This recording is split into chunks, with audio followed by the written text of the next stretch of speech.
memang pada saat itu menghubungi saya dan menceritakan, maksudnya memberitahu ya, Ibu, ini saya mau ngasih tahu kalau makam almarhum mau ditimpa dengan orang lain. Kenapa emangnya, masalahnya apa? Ternyata belum dibayar, belum diperpanjang. Dari situ ya udah, akhirnya saya beresin semua.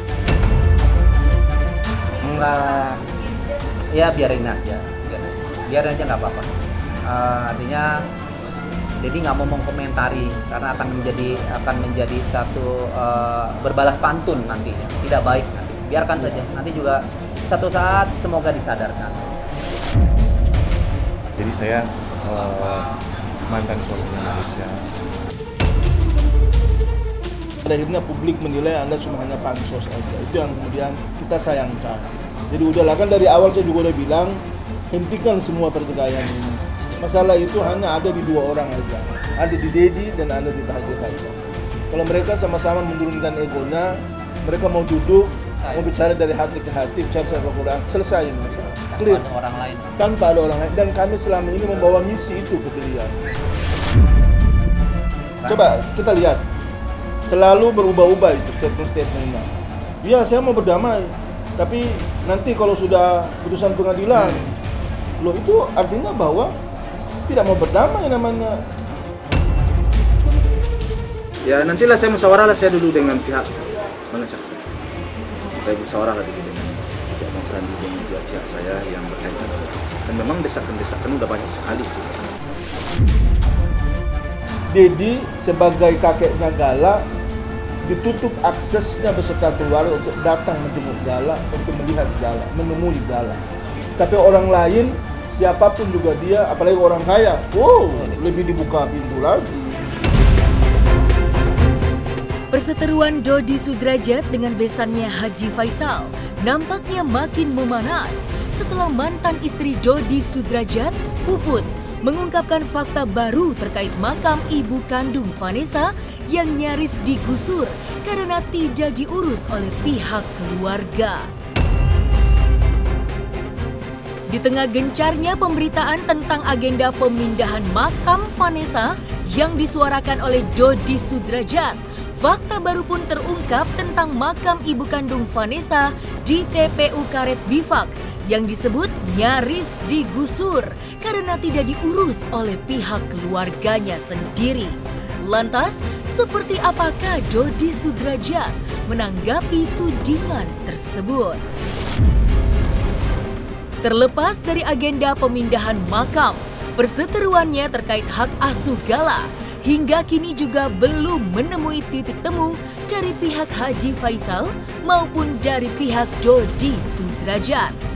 Dodi mencurahkan isi hatinya terkait kerinduannya kepada Gala dan meminta kepada pihak dari Haji Faisal memberikan kesetaraan hak sebagaimana yang didapatkan oleh Haji Faisal dengan Gala. Dan di tengah pusaran konflik berkepanjangannya dengan Haji Faisal, Dodi Sudrajat kini mendapatkan dukungan dari mantan suami Marissa Icha, yaitu Saiful Safir. Lantas, apakah maksud dibalik munculnya sosok mantan suami dari Marissa Icha tersebut? Saksikan selengkapnya hanya di Cumi Cam In-Depth berikut ini. Hai Cumi Lovers, bersama Cumi Cam In-Depth kami sajikan kabar lengkap, mendalam, dan akurat dari narasumber terpercaya. Dan jangan lupa untuk like, subscribe, dan juga share channel YouTube ini.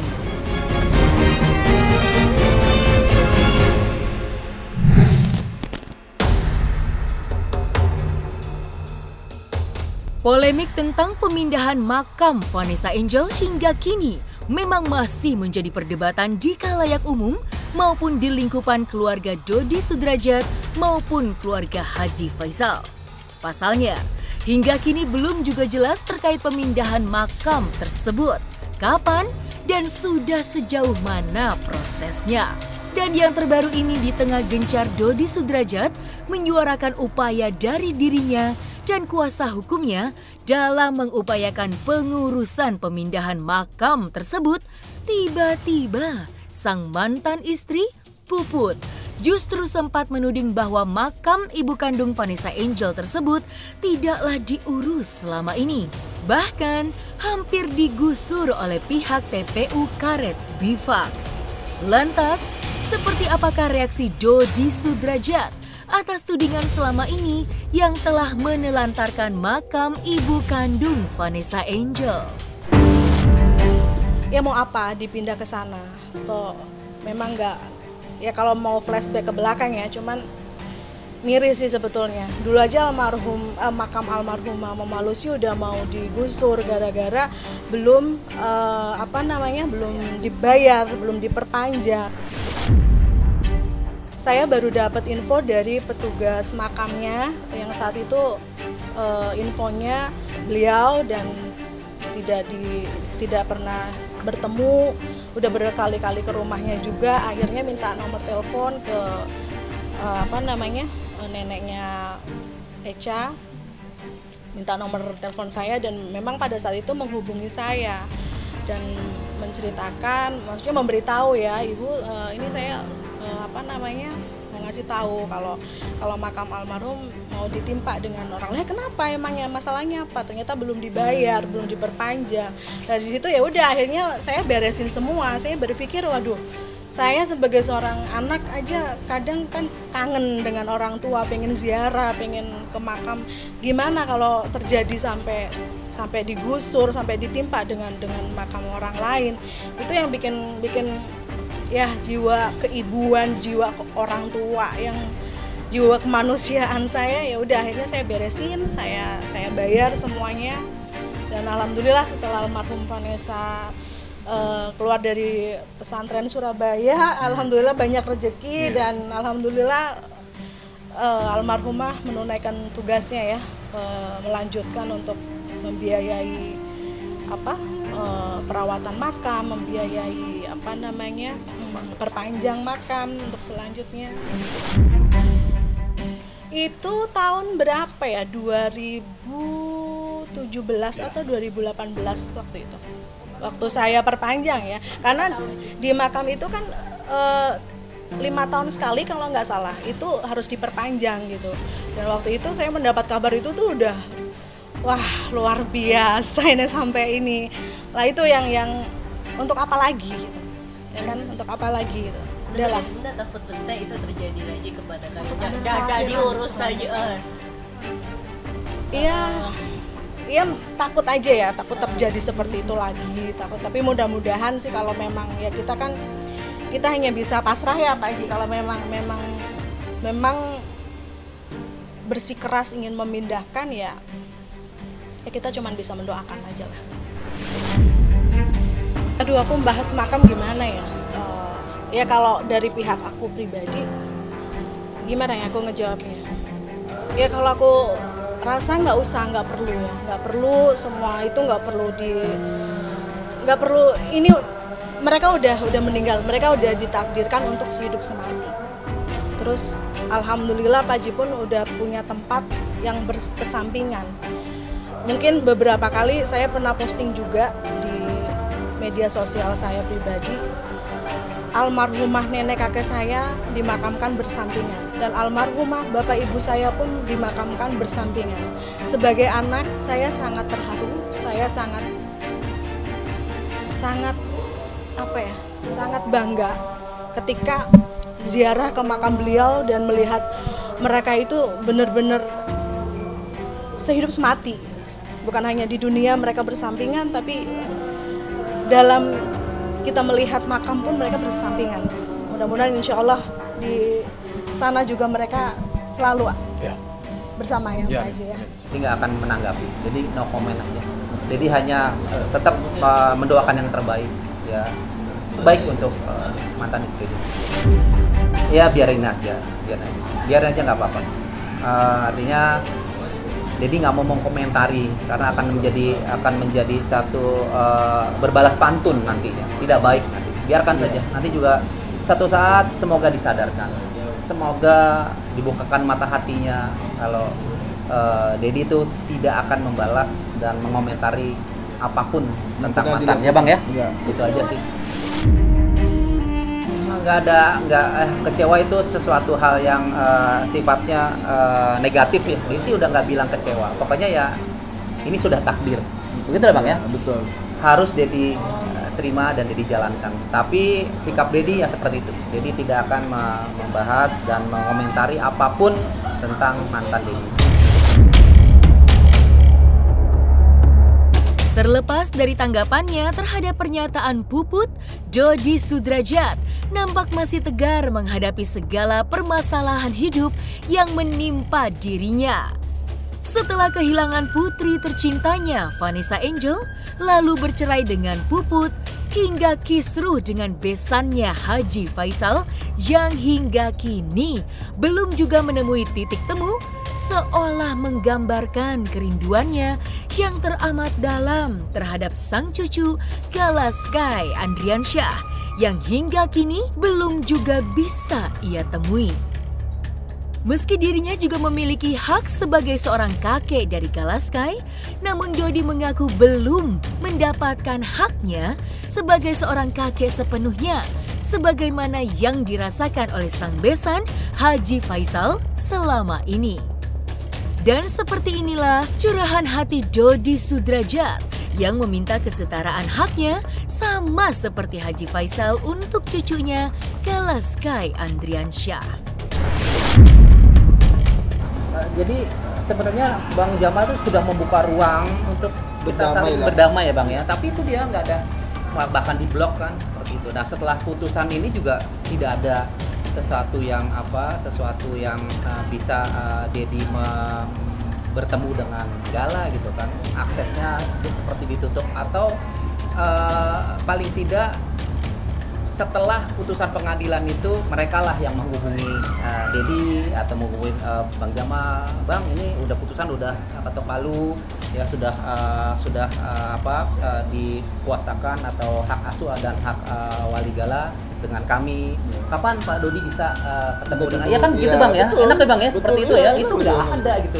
Kan jadi nggak ada itu yang dia janji di publik di hadapan kalau misalnya itu dia mengatakan itu di publik dan mengundang kami gitu, mengundang Dedi atau Bang Jamal, kita kan pasti datang ya Bang ya, pasti gitu. Kita datang. Undang Undang aja kita datang. Iya, nah ini kan tidak ada undangan sama sekali, inisiatif itu pun tidak ada gitu, seperti kayaknya takut gitu. Saya Dedi itu kesana itu ya, makanya akhirnya Dedi dan tim dan Bang Jamal kita melakukan gugatan banding di MA karena memang ya satu-satu jalan hanya itu yang kita lakukan Bang ya, karena tidak aksesnya tidak ada. Cuma kalau misalnya akses dikasih, diberikan ruang dan sebagainya mungkin nggak sampai lah seperti ini ya Bang ya, gitu aja sih. Jadi udahlah, kan dari awal saya juga udah bilang hentikan semua pertikaian ini. Masalah itu hanya ada di dua orang aja, ada di Dedi dan ada di Haji Faisal.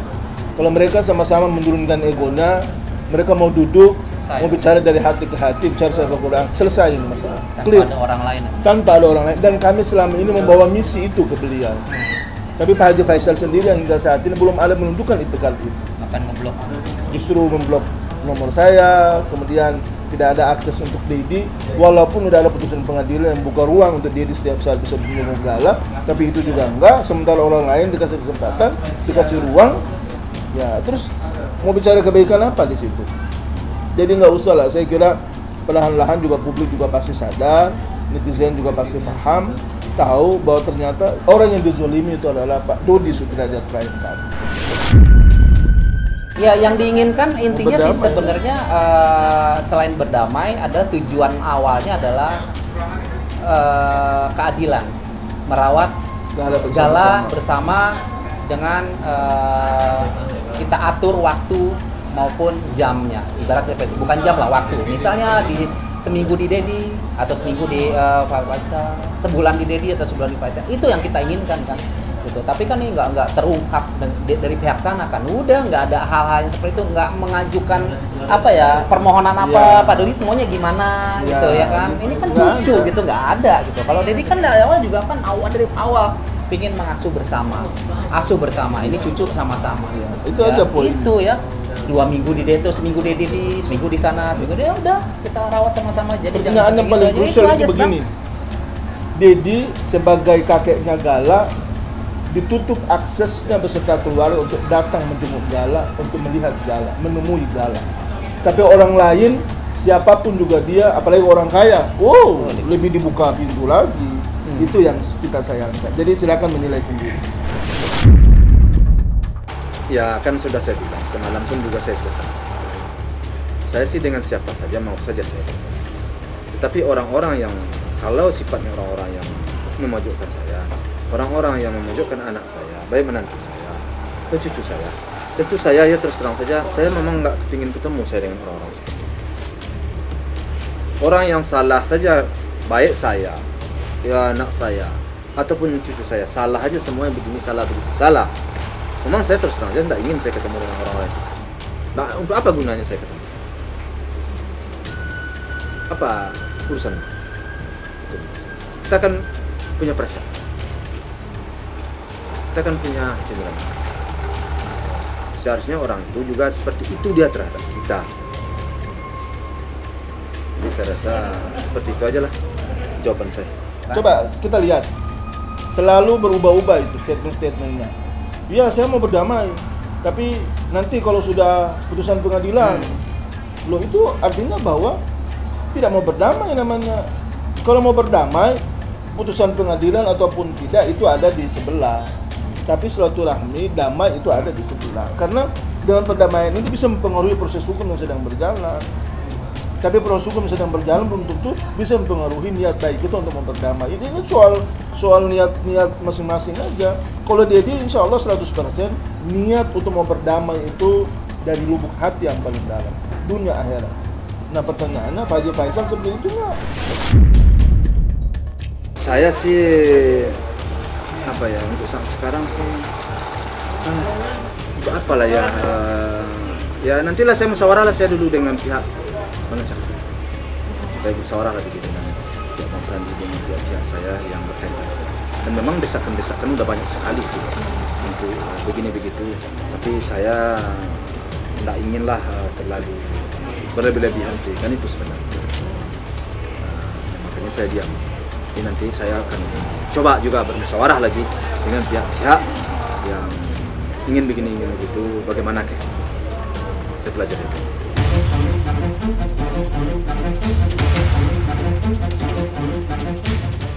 Terkait dengan perseteruan Dodi Sudrajat dengan Haji Faisal, mantan suami dari Marissa Icha, akhirnya muncul ke hadapan publik. Ia pun memberikan dukungannya kepada Dodi Sudrajat untuk apa yang selama ini diperjuangkan bersama para kuasa hukumnya.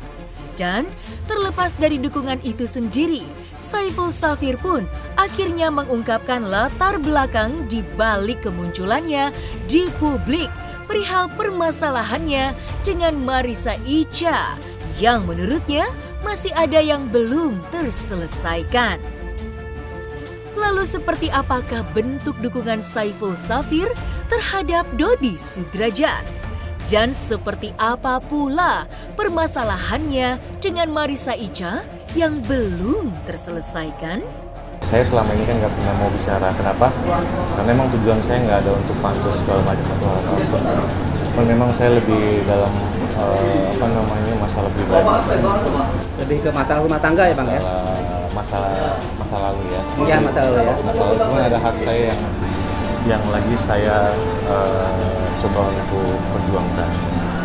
Singkatnya gini, jadi mungkin yang orang tahu kan selama ini Marissa itu kan seperti dia mantan istri. Ya itu sih sah-sah aja sebenarnya. Yang pasti kalau banyak sekali DM yang masuk ke saya mau menanyakan soal bagaimana sih awal masalahnya dengan Marissa. Cuman kan saya nggak pernah mau ngomong. Tapi kan sempat dengan Bang Pakar kan sempat soal masalah saya dengan Marissa ini hubungannya apa. Jadi saya mantan suaminya Marissa. 2019 yang lalu saya bercerai, saya mengajukan cerai, saya menggugat dia. Dan alhamdulillah putus di tanggal 27 September. Namun memang terkait dengan apa yang posting sama Bang Farad itu, ya memang itu fakta sebenarnya. cuman mungkin tidak logis lah kalau saya buka di sini ya gitu ya. Yang pasti apa yang disampaikan itu ada dasarnya dan ada buktinya semua sebenarnya. Jadi pada saat saya melakukan gugatan cerai di pengadilan, belum ketok palu, belum di sama hakim, belum diputus, tiba-tiba ada salah satu yang menghubungi saya, yang menyampaikan bahwa Marisha itu sama seperti yang diposting di Bapak. Yang pasti kalau saya yang kedua ya, kalau yang itu saya nggak tahu, saya juga nggak mau bicara, takutkan saya salah kan. Jadi mungkin cukup begitu aja dulu. Jadi nanti malah takut jadi permasalahan. Sekarang kan lagi fokusnya ke masalah Pak Dodi dengan pihak Pak Haji Faisal yang sekarang ini lagi mencoba untuk mencari jalan ya yang baik lah buat Pak Dodi. Jadi di sini saya sebagai kawan datang memenuhi undangan dari Pak Dodi untuk bisa kita makan bareng tadi ya. Ya mudah-mudahan sih harapan saya sebagai kawannya Pak Dodi, semua permasalahan ini bisa selesai sama seperti apa yang inginkan ya Pak ya. Secara ikatan pernikahan sudah selesai, tapi yang saya saya 27 September 2019 ya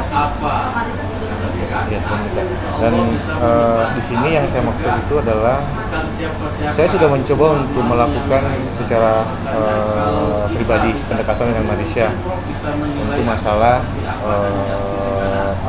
hak saya yang masih belum bisa saya dapatkan, tetapi dengan itu justru malah nggak ada respon sama sekali. Bahkan saya dibilang banyak kelas segala macam, cuman saya nggak ucapkan rumah aja. Sebenarnya saya nggak berharap itu rumah, tidak. Tetapi caranya ini yang saya nggak suka. Saya sebenarnya bukan berharap besar dengan Wonogini ini. Kalau saya mau kan harusnya kan sudah dari awal sebenarnya. Begitu saya putus sudah sebenarnya. Cuman saya juga selama ini kan cukup diam dengan apa yang Mbak Marisha sampaikan di aparat ya mengharap saya dulu. Sebenarnya hari saya itu sebenarnya serba salah sebenarnya saya. Sebenarnya saya nggak pengen muncul sebenarnya ya. Dan bukan pengen pansos ya Bang ya. Pengen menyelesaikan aja ya Bang ya sebenarnya. Ya menyelesaikan sesuatu yang kalau nggak diselesaikan juga kan nanti kasihan dia juga gitu. Mengambil hak seseorang kan juga sebenarnya mungkin abang ini mungkin mau menyelesaikan, tapi bersamaan juga pada saat itu mungkin Vanessa ada kecelakaan. Padahal sebenarnya sebelumnya memang mungkin Bang Safir mau menyelesaikan masalah ini, tapi kebetulan ada kasusnya Vanessa, jadi di hold dulu gitu loh. Mungkin gitu kali Bang ya penyampaiannya, di hold dulu, jadi abang diem dulu gitu. Tapi ya sudah, baru sekarang mungkin Bang Safir sekarang artinya speak up lah dengan kuasa hukumnya Bang Farhad Abbas ya Bang ya. Gini ya yang tadi Dedi bilang, kita kan sama-sama satu lawyer ya. Dedi sih support aja ke Bang Safir, dimana ini kan masalah rumah tangga Bang Safir dengan MI yang harus memang diselesaikan. Kalau saya, Dedi atau Bang Jamal, ya kita hanya memberikan support ya Bang ya, memberikan support. Semoga akan ada jalan keluar yang terbaik, diselesaikan dengan baik nanti dengan Bang Farhad. Pada intinya ya sekarang Dedi jadi teman aja dengan Bang Safir ya, kita tadi hari ini kita makan juga, kita udah tuker-tukeran WA gitu. Ya asik sih, Bang Safir ini orangnya asik. Sebenarnya karakternya mungkin hampir sama sih sama Dedi kayaknya. Hampir mirip-mirip kalau Dedi lihat gitu ya, orangnya Sekarang diam. nasibnya pun bukan ini. Iya, sama ya, 7 tahun juga sama. Mungkin ya. Jadi kita ada kesamaan. Jadi enak juga sih, cocok lah dia ngobrol, temen jalan, temen curhat juga. Ya, artinya ya kalau Dedi kan orangnya yang pingin punya banyak teman, banyak kawan, ya kan. Kalau cari musuh gampang ya Bang ya. Sebentar aja bisa. Kalau itu cari teman dan sahabat tuh susah sekali gitu. Itu sih sisi positifnya sekarang, karena jangan diambil karena memang kita bener-bener satu lawyer aja gitu, jadi kita jadi jadi kita berteman dekat gitu.